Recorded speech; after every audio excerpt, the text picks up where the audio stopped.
Hi mga kaibon, welcome back po sa channel natin, Ibon at Iba Pa. Sa mga hindi pa po wala nakasubscribe dyan, ano pang hinihintay nyo? Subscribe na po kayo at pakihit na rin po yung notification bell para updated po kayo sa mga bagong video na ina-upload natin every week.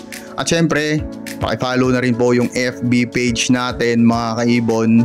Kasi sabi ko nga parate, pag naisipan natin mamigay ng ibon, fertile na itlog, pang hand feed na inakay, namimigay po tayo doon agad-agad. At syempre, nagpapasalamat po tayo sa mga sumusuporta sa Shopee account natin, sa mga positive review na yung mga ibon nila is nag-breed na dahil sa patukaan natin.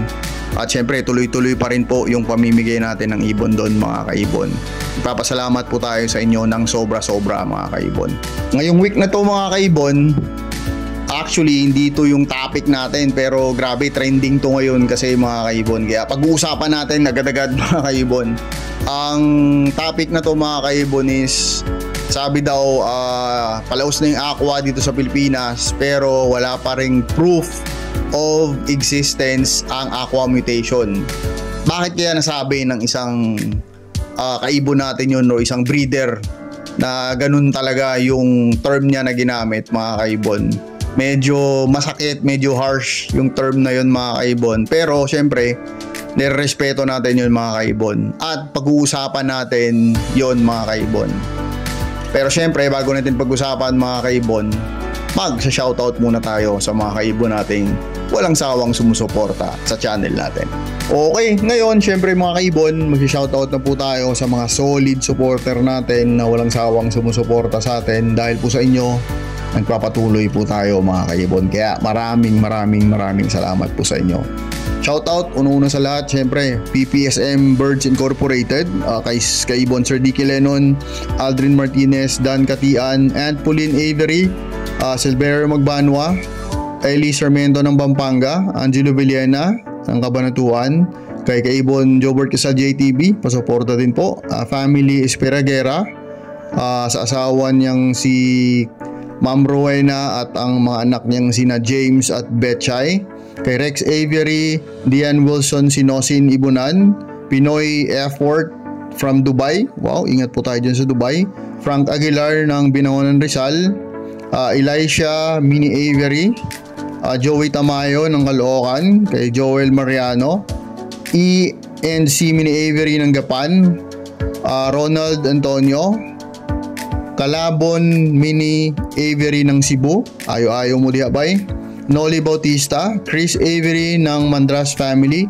Jaideth Ibunan ng Guadalupe, Taguig, Elmer Sinidosa ng Binangonan Rizal, salamat sa pag-avail ng ibon sir, kay Rico Nilasca ng Marikina, KJ Mini Avery ng Samar, Rosano Alon, Mr. Jam at ang anak niyang si Putaro, Hiriko Mini Avery, Remy ng Valenzuela, Jay Borja, Joel Tubig ng Masantol, Pampanga. Maraming salamat po sa suporta nyo, sa solid support nyo mga kaibon. Okay mga kaibon, syempre ngayon pag-uusapan na natin yung topic natin. Sabi nga ni Boy Tapang, wala nang intro, pag-usapan natin agad. Okay, yung topic natin ngayon mga kaibon is ito nga po yung trending at sobrang sikat na sikat ngayon. Palaos na daw yung aqua sa Pinas pero wala pa pong proof of existence ang mutation na yon mga kaibon. Pag-uusapan natin to mga kaibon para sa mga mag-iibon, syempre para sa mga newbie, para sa mga veterano, para sa ating lahat para klaruhin natin. At syempre, nirespeto natin yung post ng taong yon mga kaibon, kasi tayo nirespeto naman natin lahat. At i-check natin kung anong pinupunto ni Sir, bakit niya nasabing ganon mga kaibon. Okay? Una po sa lahat, yung pinupunto dito ni Sir na intindihan natin mga kaibon. Ang gusto niyang mangyari kasi mga kaibon is yung proper documentation or reference ng proof of existence ng mutation na yon mga kaibon. Siyempre gusto niya may document ang mutation na yon mga kaibon. At ang makapagbigay ng document na yon mga kaibon is yung Belgium Lovebirds Association International o yung BVA. Kasi sila lang po ang may kapasidad at sila lang po yung may tinatawag ng mga ornithologist. Ito po yung mga scientists na nag-aaral about ibon. Sila lang po yung may kapasidad nun, mga kaibon. At syempre, sila lang may facility nun. At yung lugar na po yun, mga kaibon, is sa Belgium po yun, mga kaibon. At founder po doon yung sikat na si Dirk. Kasi siya naman po lahat naglabas ng mga standards kung paano isabihin ang isang ibon or paano magsabi ng isang mutation. Nandun po lahat, mga kaibon, nakasulat. Ito po yung pinupunto ng kaibon natin o ni Sir. Ito po yung pinupunto niya kung bakit niya nasabi yung o bakit niya na-post yung bagay na yon, mga kaibon.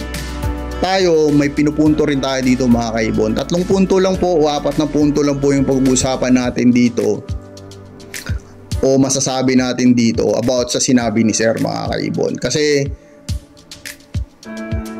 sa karamihang breeder, siyempre halos lahat hindi nila matanggap.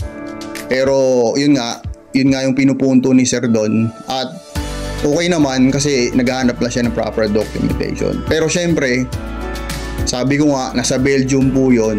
What if, di ba, si Indonesia ayaw magpadala ng sample doon? At isa pa, mga kaibon, ang mag-i-initiate nun, mga kaibon, para pag-aralan yung mutation na yun is yung BVA nga. Sila mag-i-initiate nun, mga kaibon. Sila yung kapadala ng papel sa Indonesia na sige, pag-aaral natin yung mutation nyo. Kasi kung iisipin nyo, mga kaibon, anong mapapala ni Belgium? Kasi yung mutation po is galing Indonesia. Ano pong mapapala nila doon, mga kaibon?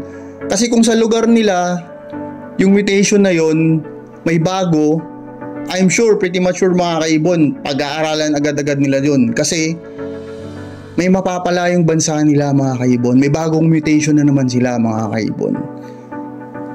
Galing ibang bansa, mga kaibon, galing third world. Masakit man painggang yun, pero totoo yun. Isa tayo doon, mga kaibon. Galing sa ibang bansa ng Indonesia. I'm sure, mga kaibon, baka hindi rin sila interested. Kaya hindi nila mapaproper document yung aqua mutation na to, mga kaibon. Pero hindi ibig sabihin po nun, mga kaibon, wala po siyang proof of existence. Kasi yung proof of existence po, mga kaibon, ibig sabihin buhay po yun, nakakita po yun, nahawakan po yun, mga kaibon. At kung mapapansin nyo, mga kaibon, yung aqua po is a mutation talaga kasi consistent po siya. Ibig sabihin po nun, pag nag-breed po kayo ng isang aqua, mag-anak siya ng aqua. At hindi lang po isang tao ang naka-experience na nag-breed ng aqua at nagpalabas ng aqua. Daang breeder na po. Isa na po tayo dun, mga kaibon, na naka-breed ng aqua, mga kaibon. Kaya hindi mo po siya masabing hindi siya nag-i-exist. Kasi nag-i-exist sa, mga kaibon. Nandun siya, sa ibonan natin, meron tayo.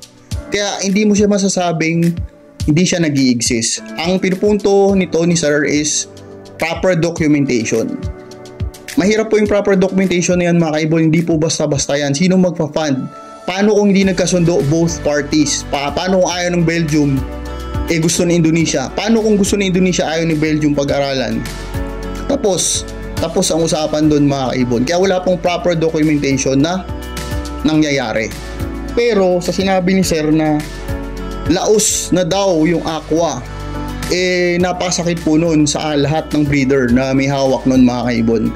May hawak ka man na aqua o wala, medyo masakit po pakinggan yung laos na term.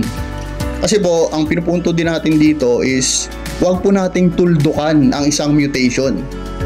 Kasi hindi po natin alam kung kailan po yung mutation na yan magiging kailangan, mga kaibon. Bakit po natin nasabi yun, mga kaibon? Bigyan ko kayo ng example, mga kaibon. Ang dilute, mga kaibon, di ba?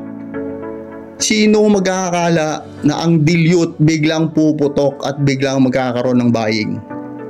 May dilute na sa Pilipinas. Ilang taon na binibreed yung dilute sa Pilipinas. Parang hindi pinapansin. Biglang isang araw pumutok ang dilute, mga kaibon. Kaya wag nating tuldukan. Wag nating sabihing laos. Kasi minsan pag sinabi mong laos, sa atin, kung sa mga big time breeder, baka sa kanila laos na talaga yung mga akwang yan o kahit anong mutation pa yan. Pero sa ibang tao, mahalaga pa yan, mga kaibon. Kasi bakit? Baka yun lang yung meron sila. Kaya kahit anong ibon pa yan, mapa-high mute, mapa-low mute pa yan, para sa akin, mga kaibon, para sa atin, hindi po nalalaos yan, mga kaibon. Hindi po nalalaos kasi sa ibang tao at sa atin, mahalaga pa rin yan, mga kaibon. Yun po yung term na yun, medyo harsh po yun, medyo masakit. Kaya marami talagang magre-react doon, mga kaibon. At pag sinabi mo kasing laos, mga kaibon, once ang isang tao naging sobrang sikat, di ba, tulad ng mga artista, naging sikat siya noong una, tapos biglang nawala, yun po yung ibig sabihin ng laos, di ba, mga kaibon. Kaya ibig sabihin, yung aqua naging sobrang sikat ng una at sikat pa rin naman siya hanggang ngayon, mga kaibon, at hindi pa rin po siya nalalaos hanggang ngayon, mga kaibon.